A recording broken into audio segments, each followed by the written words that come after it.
Нарын району Орток айылынын тургундары Токтогазы Жумабаев жана анын жубайы Толкун Турдакунова Чалкак жайлоосунда 8 жылдан бери бээ байлап, анын сүтүн сабага өзгөчө жолу менен ачытып келет. Бээ байлоочулардын айтымында, бээни саап келген соң сабага бээнин сүтүн алгач жылуу куюп, андан кийин муздатып куюп бышырышат. Антпесе кымыз даамына чыкпайт.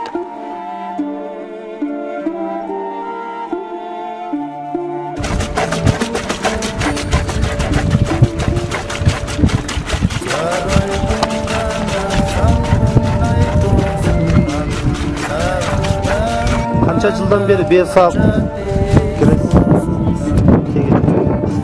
Бээнин сүтүн бербейли, мисалы канча? 1,5 литр.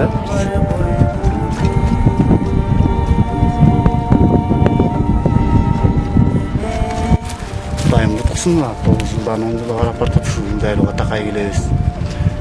Бээбизди байлап, кымызын ичип, далай элдер дарчылыкка келип бээ салат. Кишилерге иши ачык дегендей, жок дегендей. Жакшы буюрса, насиети аябай жакшы болот. Биздин көчүп келгенибизге 5 күн болуп калды.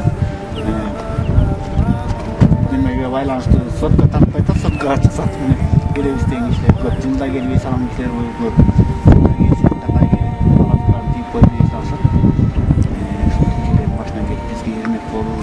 Сиздер 10 жылдан бери бээ?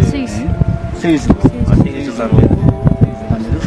Бээ салчылар келет, затынакай бээ салышат. Ошолордун өзүлөрүнөн уксак ошол.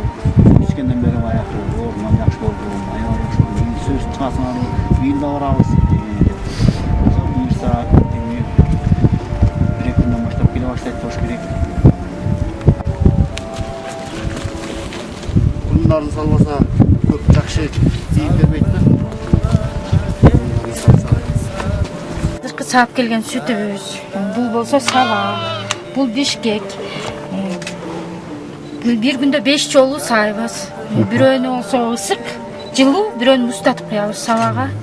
Бул сабага куйгандан кийин мына жаңы саап келген сүтүбүз, азыр муну жылуу куюп атабыз, анан кысаанды муздап куябыз.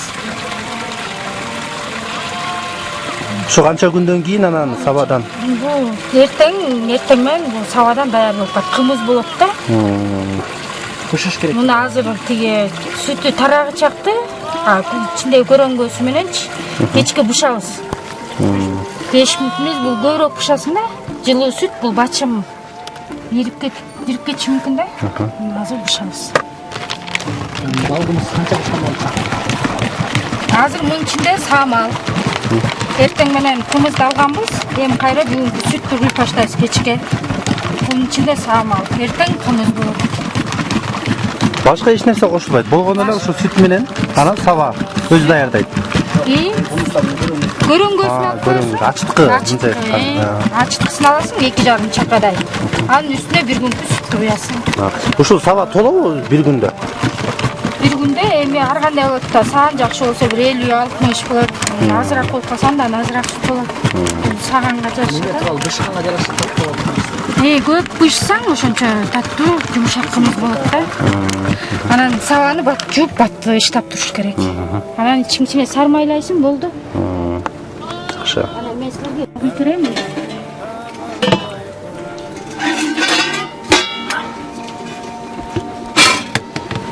Ушул жактан куябы? Ушул жерден кымызды алабыз.